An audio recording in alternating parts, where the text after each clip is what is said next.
ओम विश्वेश्वराय नमः।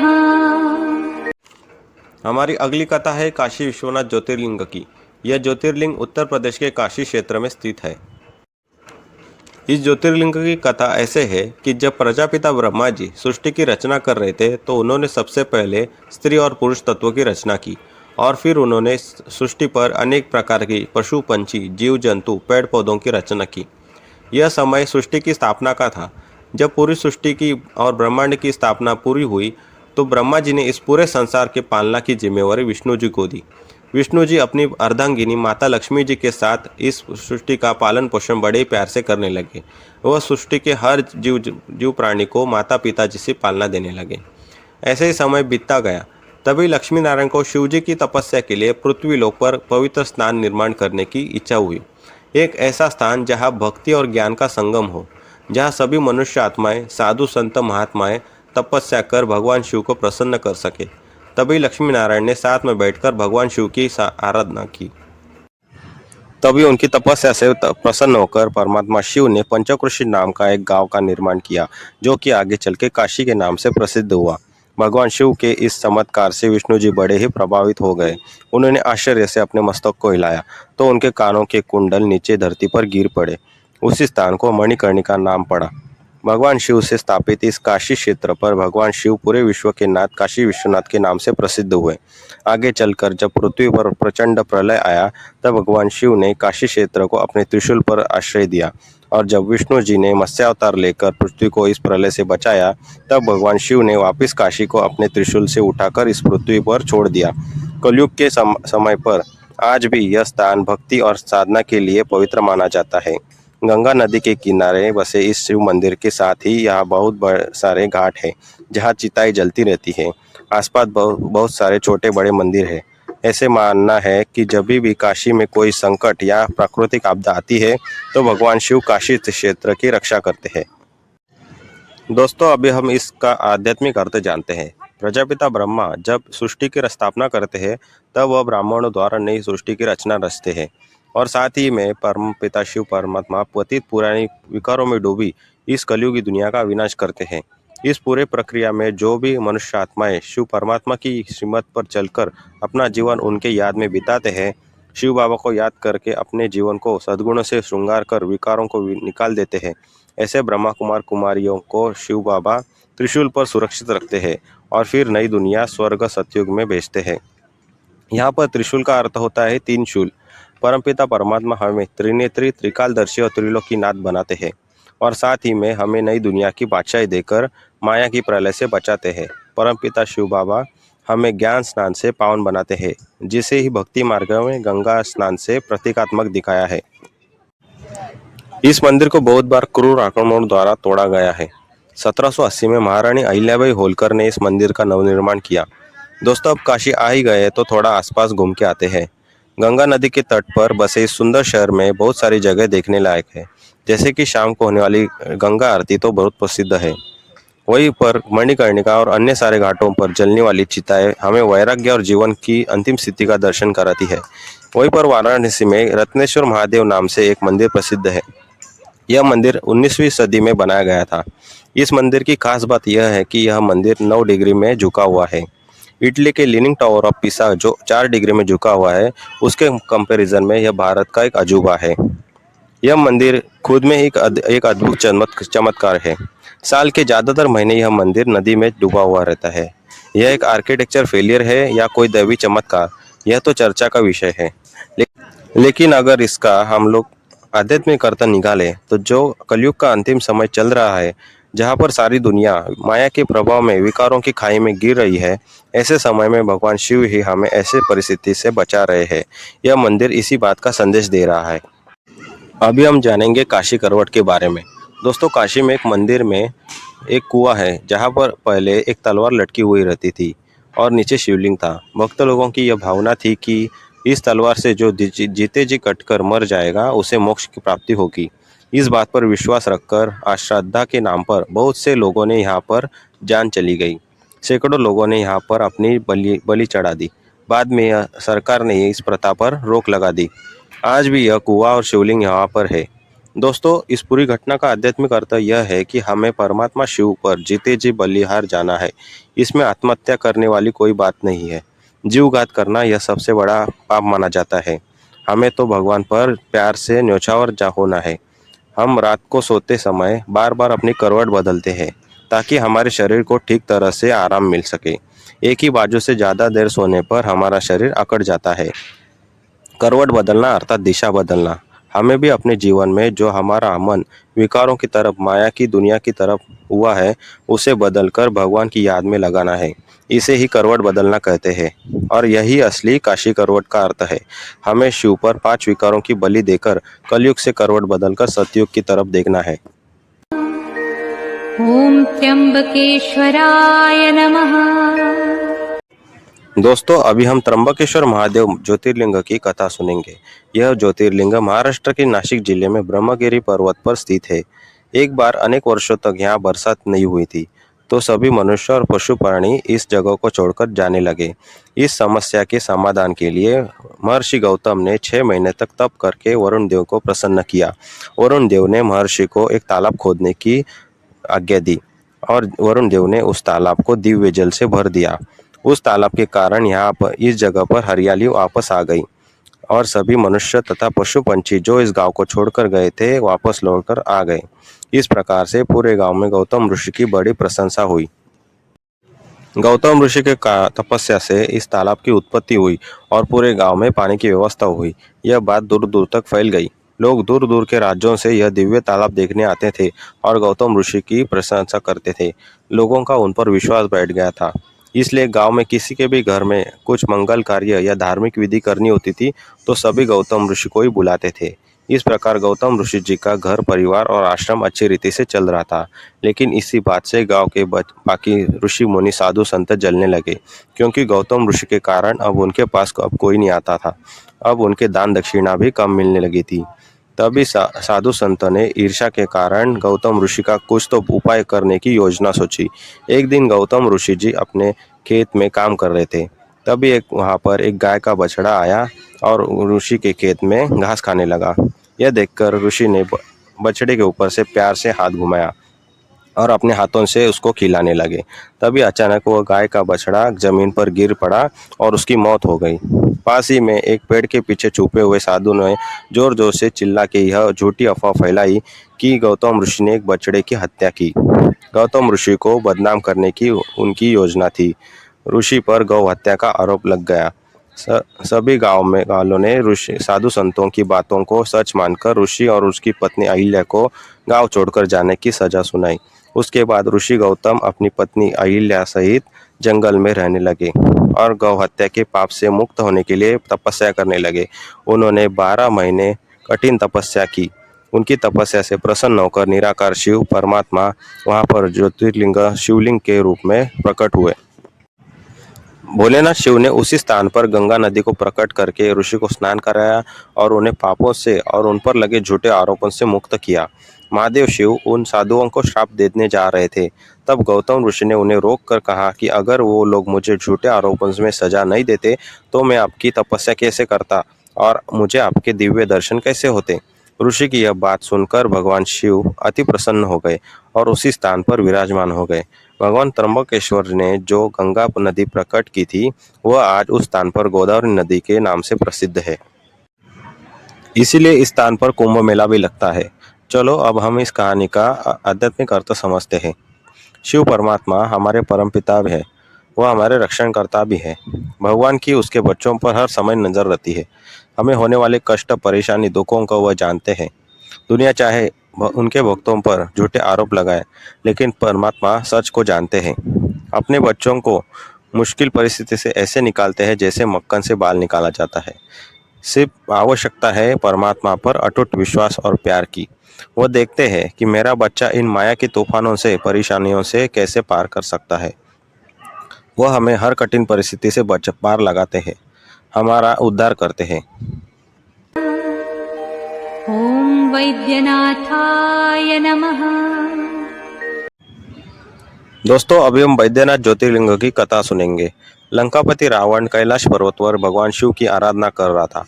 बहुत सालों की तपस्या करने के बाद भी महादेव ने उसे अपने दर्शन नहीं दिए। इस बात से निराश होकर रावण ने दूसरा यज्ञ आरंभ किया। महाबली रावण ने अपनी तलवार से अपने एक एक मस्तक को काटकर यज्ञ में डालना चालू किया। रावण की यह विचित्र भक्ति देखकर भगवान शिव उसके सामने प्रकट हुए। भोलेनाथ शिव ने उसके सभी मस्तकों को वापस पहले जैसे जोड़ दिया और रावण को एक उत्तम वर मांगने को कहा। इसी अवसर की प्रतीक्षा में बैठे रावण ने शिवजी से सबसे बलशाली होने का वरदान मांग लिया। भक्त वत्सल भोलेनाथ शिव ने तथास्तु कहकर उसे यह वरदान दे दिया। यह सुनकर रावण हाथ जोड़कर खड़ा हुआ और कहने लगा कि प्रभु आप मेरे साथ लंका चलिए, वहां पर मैं आपका बहुत अच्छे तरीके से स्वागत सत्कार करूंगा। रावण की इस विचित्र इच्छा को सुनकर भगवान शिव को कुछ संकोच हुआ। उन्होंने रावण से अपने पार्थिव शिवलिंग को अपने साथ लंका ले जाने को कहा और जब तुम यह शिवलिंग लंका ले जाने में सफल हो जाओगे तो मैं उधर ही विराजमान हो जाऊंगा। भगवान शिव राक्षस राज रावण के स्वभाव और उसकी कूटनीति को अच्छी तरह से जानते थे कि अगर रावण शिवजी को लंका लेने में सफल हो गया तो वह शिवजी को अपने राज्य में बंदी बनाकर पूरे संसार में उत्पात मचा देगा। इस बात से सभी देवताएं घबरा गए। लेकिन सर्वशक्तिवान भगवान जो चतुर सुजान है, उन्होंने रावण के सामने यह शर्त रखी कि रास्ते में चलते चलते अगर तुमने गलती से भी यह शिवलिंग भूमि पर रख दिया तो मैं वहीं पर विराजमान हो जाऊंगा। अपने बल पर घमंड होने वाले रावण ने शिवजी की इस शर्त को सुना अनसुना करके टाल दिया। अपने दोनों हाथों में शिवलिंग उठाकर दशानन रावण कैलाश पर्वत से लंका तक के सफर पर चल पड़ा। रास्ते में उसे बहुत सारे जंगल पार करने पड़े, कई सारी कठिनाइयों को पार करना पड़ा। भगवान शिव जी ने रावण की परीक्षा लेने के लिए अपने पुत्र श्री गणेश जी को भेजा। श्री गणेश जी रावण जिस रास्ते से जा रहा था उसी रास्ते पर एक गांव के बाल लड़के का रूप धारण करके बैठ गए। इधर चल चलकर रावण की हालत खराब हो गई थी। कैलाश पर्वत से दक्षिण दिशा की ओर जाते जाते रावण थक गया था। प्यास के कारण उसका गला सूख गया था। उसे थोड़ा पानी पीने की इच्छा हुई, लेकिन क्या करे, हाथ में जो शिवलिंग था उसे तो कहीं रख नहीं सकता था।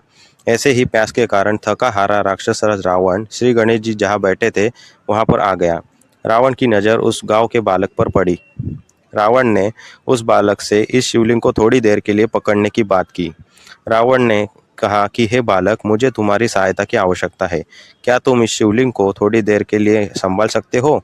मैं तुरंत ही जाकर पास ही बहती हुई नदी से थोड़ा पानी पीकर आता हूँ।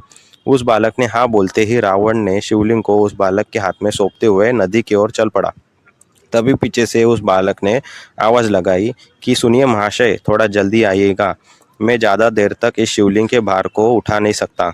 अगर मेरे हाथ थक गए तो मैं इसे यहीं पर रख के अपने घर चला जाऊंगा। रावण प्यास के कारण इतना बेहाल हुआ था कि उसने उस बालक की आवाज़ को सुना ही नहीं। नदी पर जाते ही रावण ने अपने हाथों से जल पिया। जल पीते ही उसकी प्यास बुझ गई और सारी थकान मिट गई। फिर उसका ध्यान गया कि अब संध्या काल का समय हो रहा है, सूरज डूबने ही वाला है। क्यों न थोड़ा हाथ पैर धोकर संध्या पूजन किया जाए। राक्षस राज रावण भले ही असुर कुल का था, लेकिन वह धर्म से ब्राह्मण और कर्म से क्षत्रिय था। वह अपनी दिनचर्या में अपने आराध्य शिव की पूजा करते कभी चूकता नहीं था। अपनी संध्या पूजा के लिए रावण नदी में अंदर तक जाता है। थोड़ा नहाने के बाद वह दोनों हाथों में जल लेकर सूर्य देवता को नमन करता है। रावण संध्या पूजा में इतना खो गया था कि उससे समय का भान ही नहीं रहा और वह शिवजी और उस बालक की बात को भी भूल गया। इधर श्री गणेश जी जो कि रावण की परीक्षा लेने आ गए थे, वह शिवलिंग को उसी स्थान पर रखकर वापस कैलाश पर्वत लौट जाते हैं। पूजा करके रावण जब लौटा तो उसने भूमि पर रखे शिवलिंग को वापस उठाने की कोशिश की तो वह हिला नहीं। रावण निराश हो गया। उसे परमात्मा शिव की लीला समझ में आ गई। उसने शिवलिंग को प्रणाम करके निराश होकर अपने राज्य लंका लौट गया। रावण के अहंकार को ठेस पहुंच गई थी। सभी देवगण भयभीत हो गए कि शिवजी से वरदान पाकर ना जाने यह राक्षस क्या हाहाकार मचा देगा। इसलिए देवताओं ने रावण के पीछे पीछे नारद जी को भेजा। नारद जी लंका गए और उन्होंने लंकापति रावण को यह उपाय बताया कि तुम एक बार कैलाश पर्वत उठाकर देखो, तब पता चलेगा कि शिवजी का दिया हुआ वरदान कहाँ तक सफल हुआ है। अहंकारी रावण को नारद जी की यह बात सही लगी और उसने जाकर कैलाश पर्वत उठा लिया। लेकिन तपस्या में बैठे महादेव की तपस्या भंग हो गई। इस बात से क्रोधित होकर महादेव ने रावण को शाप दिया कि अपनी शक्ति का दुरुपयोग करने वाले दुष्ट रावण, तेरा अंत करने वाला पुरुष शीघ्र ही अवतरित होगा। इस तरह पृथ्वी लोक पर जहाँ शिवलिंग स्थिर हो गया उसी को बैद्यनाथ ज्योतिर्लिंग के नाम से जानते हैं।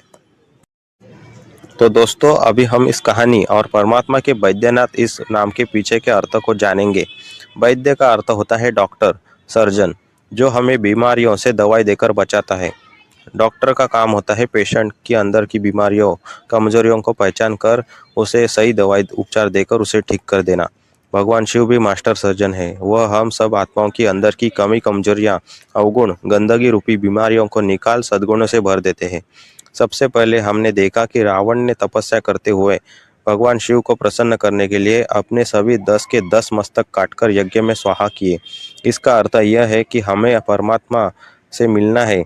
अगर उनको प्रसन्न करना है तो अपने अंदर के जो काम, क्रोध, लोभ, मोह, अहंकार, ईर्ष्या, द्वेष, आलस्य, भय, ग्लानि, यह जो 10 विकारों के मस्तक है उसे काटकर योग अग्नि से स्वाहा करना है। अहंकार में मगरूर जब इंसान को यह लगता है कि मैं तो भगवान को भी अपने बल से जीत लूंगा, तो उसका गर्व हरण करने के लिए परमात्मा शिव युक्ति रचते हैं और वैद्यनाथ बनकर अहंकार का नाश करते हैं। ॐ नागेश्वराय नमः। हमारी 10वीं कथा है नागेश्वर ज्योतिर्लिंग की। यह ज्योतिर्लिंग गुजरात राज्य में स्थित है। इसकी कथा ऐसे है कि दारुका नामक राक्षसी अपने पति दारुक के साथ एक जंगल में रहा करती थी। दारुका राक्षसी देवी पार्वती जी की बहुत बड़ी भक्त थी। इसलिए दारुका को माँ पार्वती ने यह वरदान दिया था कि वह अपने साथ इस जंगल को कहीं पर भी उड़ाकर ले जा सकती है। उसने अपने पति दारुक के साथ मिलकर इस जंगल में उत्पात मचा दिया था। इन दोनों के अत्याचार से परेशान लोगों ने इस जंगल को छोड़ दिया था। सभी गांव वाले महर्षि और की शरण में जाते हैं। एक दिन महर्षि और यज्ञ कर रहे होते हैं। तब राक्षसी दारुका अपने पति दारुक के साथ वहां पर उनके यज्ञ में विघ्न डालने के लिए आ जाती है। तभी ऋषि क्रोधित होकर उन्हें शाप देते हैं कि यह राक्षस अगर जमीन पर विध्वंस करने या किसी के यज्ञ में विघ्न डालते हैं तो उसी क्षण भस्म हो जाएंगे। यह खबर सुनते ही देवताओं ने असुरों पर आक्रमण करने की सोची। अपनी जान बचाने के लिए दारुका राक्षसी अपने साथ उस जंगल को उड़ाकर समुद्र के बीचों बीच जाकर रहने लगी और उधर ही अपने राक्षसी सेना के साथ रहने लगी। एक दिन कुछ नौकाएं तीर्थ यात्रियों को लेकर उस समुद्र से जा रही थी। राक्षसों ने नाव में बैठे सभी तीर्थ यात्रियों को बंदी बना दिया। उन लोगों में सुप्रिय नाम का एक शिव भक्त भी था। उसने उन राक्षसों के बीच रहकर भी भगवान शिव का पूजन नहीं छोड़ा। वह हर दिन शिव की आराधना करता था। उसने अपने सभी साथियों को भी शिव पूजन करना सिखा दिया था। जब दारुक राक्षस को इस कार्य का पता चलता है तो उसने सुप्रिय को धमकाया और उसने मारने के लिए तलवार लेके दौड़ पड़ा। तभी सुप्रिय और उसके साथियों ने भगवान शिव को याद किया। अपने भक्तों की करुण पुकार सुनकर परमात्मा शिव उसी क्षण प्रकट हो गए और सभी राक्षसों का वध कर दिया। भगवान शिव का यह प्रचंड रूप देखकर राक्षस पति पत्नी घबरा गए और दोनों ने शिव जी के आगे नतमस्तक होकर अपनी हार स्वीकार की। तभी माता पार्वती के कहने पर उन्होंने दोनों को जीवन दान दिया। उस दिन दोनों राक्षस पति पत्नी का उद्धार हो गया और वह इस टापू पर रहने लगे, शिव भक्ति करने लगे। इस प्रकार वह स्थान सबके रहने के लिए उपयुक्त बन गया। दोनों राक्षस पति पत्नी ने भगवान शिव से इसी स्थान पर विराजमान होने की प्रार्थना की। उसी दिन से यह स्थान नागेश्वर ज्योतिर्लिंग के नाम से प्रसिद्ध हो गया। इस कहानी का भावार्थ यह है कि परमपिता शिव परमात्मा स्वभाव से बहुत भोले हैं, इसलिए उन्हें भोलेनाथ कहा जाता है। अगर कोई अपने कुकर्म गुनाहों को मानते हुए उनकी शरण में जाता है तो शिव बाबा बड़ी दिल से उन्हें माफ करते हैं और उनका उद्धार करते हैं। परमात्मा शिव को नागेश्वर इसलिए कहते हैं कि उन्होंने नाग जैसे विषैले जीव को भी अपने गले पर स्थान दिया है। ऐसे ही हमारे जीवन में भी नाग जैसे विषैले, डसने वाले, विषारी, परेशान करने वाले मनुष्य हमारे आसपास घूमते हैं। न चाहते हुए भी कभी न कभी हमारा ऐसी आत्माओं से संपर्क हो जाता है जिनमें विकारों का विष होता है। तो ऐसे लोगों से युक्ति से काम लेना है, उन्हें शुभ भावना का दान देकर उनका उद्धार करना है। गाली देने वालों को भी गले लगाना है। जैसे भगवान शिव ने उस राक्षसी को मारा नहीं बल्कि उनका उद्धार करके उनको अपना भक्त बना लिया, ऐसे ही हमें भी सांप को अपने गले में स्थान देने वाले नागेश्वर शिव बाबा जैसा बनना है। विकारी लोगों से किनारा करना है, अपकारियों पर उपकार कर उन्हें अपना मित्र बनाना है। ॐ रामेश्वराय नमः। दर्शकों, अभी हम 11वीं और प्रमुख ज्योतिर्लिंग रामेश्वरम की कथा सुनेंगे। इस कथा का प्रमाण हमें रामायण में मिलता है। जब लंकापति रावण माता सीता का हरण करके अपने राज्य लंका ले गया था, तभी सीता जी की खोज में निकले हुए श्री राम जी को रास्ते में वानर सेना की सहायता लेनी पड़ती है। वानर सेना की सहायता से श्री राम को यह पता चलता है कि सीता समुद्र पार लंका नामक टापू पर रावण की कैद में है। तभी श्री राम वानर सेना सहित दक्षिण भारत के समुद्र तट पर पहुंच जाते हैं, लेकिन उनके सामने एक परेशानी थी। इतने बड़े समुद्र को इतनी बड़ी वानर सेना सहित कैसे पार किया जाए। तभी वह समुद्र देव से सहायता मांगते हैं। समुद्र देव उन्हें पानी पर सेतु बनाकर लंका तक रास्ता बनाने की योजना बताते हैं। समुद्र देव श्री राम के इस कार्य में पूरी सहायता करने का वचन देते हैं। तभी सब वानर सेना मिलकर सेतु निर्माण का कार्य आरंभ करती है। श्री राम जी शिव जी के भक्त थे। वह परमात्मा शिव को अपना आराध्य मानते थे। उन्होंने सेतु निर्माण के कार्य में सफलता प्राप्त होने के लिए शिव जी की आराधना करके उनसे आशीर्वाद लेने का संकल्प किया। श्री राम जी ने समुद्र तट पर ही अपने हाथों से एक शिवलिंग का निर्माण किया और साधु ऋषि मुनि तथा सभी वानरों सहित शिव जी की मनोभावी पूजा की। श्री राम जी की आराधना से प्रसन्न होकर वहां पर शिव जी प्रकट हो गए और उन्होंने सभी को अपना दिव्य दर्शन दिया। तभी श्री राम जी ने सेतु निर्माण के कार्य के लिए और रावण से इस धर्म युद्ध में जीतने के लिए शिव जी से आशीर्वाद मांगा। तभी भोलेनाथ शिव ने विजय भव का आशीर्वाद दिया और उसी जगह पर शिवलिंग में विलीन हो गए। उस वक्त से श्री राम जी के द्वारा स्थापित इस ज्योतिर्लिंग का नाम रामेश्वरम पड़ा। आगे जाकर के श्री राम का लंकापति रावण से युद्ध हो जाता है और वह विजयी हो जाते हैं। माता सीता, भाई लक्ष्मण और हनुमान सहित सभी वानर सेना को लेकर श्री राम अपने राज्य अयोध्या के लिए निकलते हैं। दोस्तों, हम सभी ने यह कथा तो बचपन में सुनी ही होगी। अब हम इस कहानी का आध्यात्मिक अर्थ जानते हैं। इस कलयुगी अंतिम समय पर जहाँ चारों ओर माया रावण का राज्य है, सारी दुनिया एक टापू के समान है। हर एक मनुष्य को माया के विकारों ने जकड़ लिया है। ऐसे समय पर परमात्मा शिव राम हम आत्मा रूपी सीताओं को छुड़ाने आते हैं। परमात्मा शिव हम सभी आत्माओं को रावण की शोक वाटिका से निकाल सतयुगी सृष्टि की अशोक वाटिका का रास्ता दिखाते हैं। परमपिता शिव राम के भी ईश्वर रामेश्वर है। 5 विकारों के प्रभाव से हम सब वानर बन गए हैं। हमारी चाल चलन बंदर समान विकारी हो गई है। इसलिए शिव बाबा हमें बंदर से मंदिर लायक बनाने आए हैं। इसी का प्रतीक रामायण में वानर सेना दिखाई गई है। जब विष्णु जी पृथ्वी पर राम अवतार लेकर असुरों का नाश करके धर्म का राज्य स्थापन करने जा रहे थे, तो सभी देवताएं भी उन्हें अपने साथ ले जाने की प्रार्थना करते हैं। तभी विष्णु जी सभी देवताओं को वानर सेना के रूप में तुम सभी मेरी इस दैवी कार्य में सहायता करोगे, ऐसे आशीर्वाद देते हैं। इसका आध्यात्मिक अर्थ यह है कि हम सभी आत्माएं पहले देवी देवताएं सतयुगी सृष्टि के मालिक थे, लेकिन उतरते उतरते हम माया के वशीभूत वानर बन गए और अपना वास्तविक स्वरूप भूल गए। इसलिए परमात्मा शिव आकर हमें मनुष्य से देवता बनाने के इस दैवी कार्य में लगाते हैं। हमें खुद भी इस कैद से छूटना है और दूसरों को भी परमात्मा का संदेश देना है।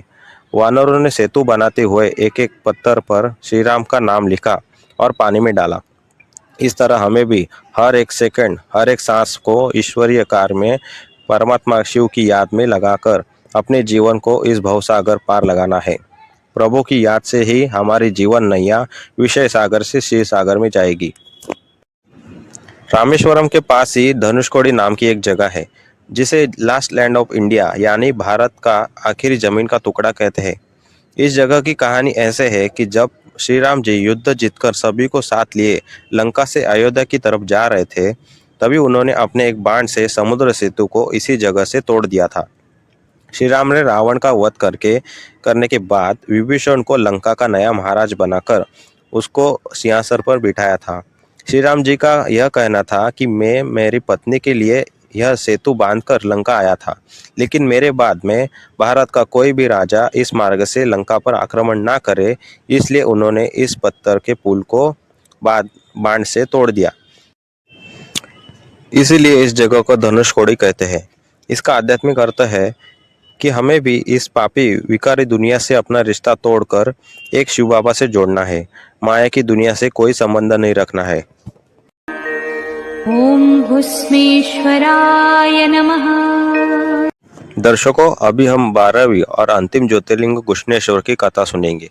दक्षिण दिशा में देवगिरी क्षेत्र में सुधर्मा नाम का एक ब्राह्मण रहता था। उसकी पत्नी का नाम सुदेहा था, लेकिन यह दोनों ब्राह्मण पति पत्नी निसंतान थे। विवाह के कई साल बाद भी पुत्र न होने कारण परिवार वाले और आस पड़ोस के लोग उन्हें ताना मारने लगे। समाज के भय से और अपने वंश को आगे बढ़ाने के लिए सुदेहा ने अपने पति सुधर्मा को अपनी छोटी बहन घुष्मा से विवाह करने की राय दी। घुष्मा शिव जी की भक्त थी। बचपन से ही घुष्मा को शिव जी से पूजा पाठ करने की आदत थी। बड़ी बहन सुदेहा के आग्रह के लिए घुष्मा ने सुधर्मा से विवाह कर लिया। कुछ सालों बाद उस घर में एक पुत्र ने जन्म लिया। पूरा घर उस बालक के जन्म से खुशियों से भर गया। सभी परिवार वाले अपने वंश को कुल दीपक देने की वजह से घुष्मा का बहुत ही लाड़ प्यार करने लगे। यह सब बड़ी बहन सुदेहा को देखा नहीं जा रहा था, क्योंकि घुष्मा के आ जाने के बाद से सुदेहा का घर में मान सम्मान कम हो गया था।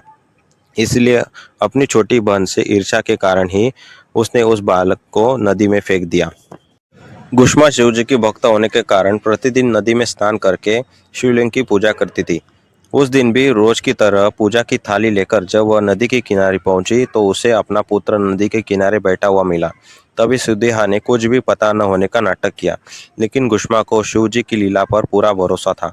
उसने जान लिया कि शिव जी ने ही उसके पुत्र की जान बचाई है और उसे नदी में डूबने से बचाया है।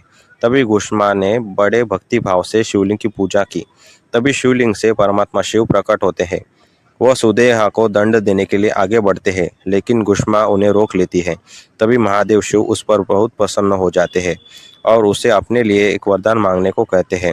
तभी घुष्मा कहती है कि मेरी एक इच्छा है कि आप इसी स्थान पर विराजमान हो जाइए और यश ज्योतिर्लिंग में आपके साथ में मेरा भी नाम जुड़ जाए। और तभी से यह स्थान घुष्मेश्वर महादेव मंदिर से प्रसिद्ध हुआ। अभी हम इस कहानी का आध्यात्मिक अर्थ जानते हैं।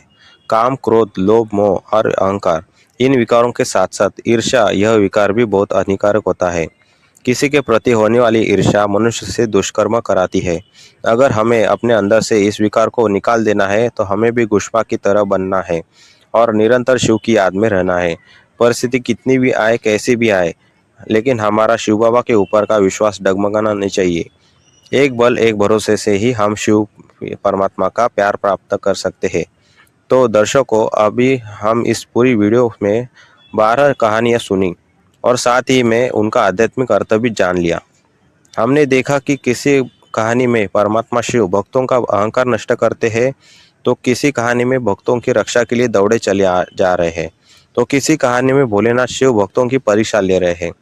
परमपिता शिव परमात्मा की इन सभी लीलाओं का एक ही सार निकलता है कि परमपिता शिव परमात्मा की याद से ही हमारे जीवन के सारे दुख, कष्ट, पीड़ाएं, कठिनाइयाँ, परेशानियाँ मिट जाएगी। इसलिए उन्हें काल हर, दुख हर, कष्ट हर, दारिद्र्य हर, हर हर महादेव कहते हैं।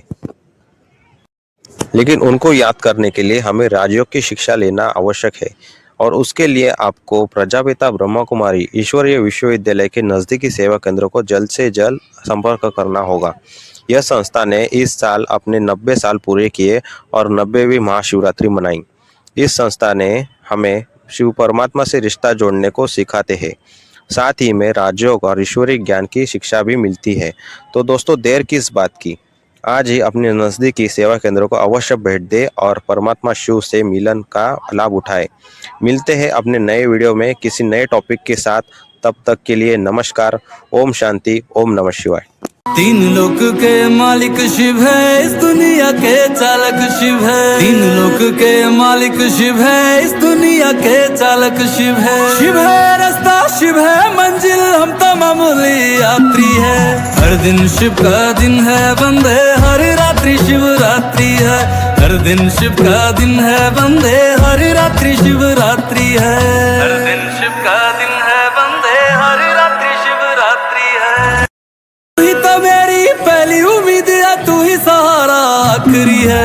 हर दिन शिव का दिन है बंदे, हर रात्रि शिवरात्रि है। हर दिन शिव का दिन है बंदे, हर रात्रि शिवरात्रि है। हर दिन शिव का दिन है बंदे, हर रात्रि शिवरात्रि है। हर दिन शिव का दिन है बंदे, हर रात्रि शिवरात्रि है।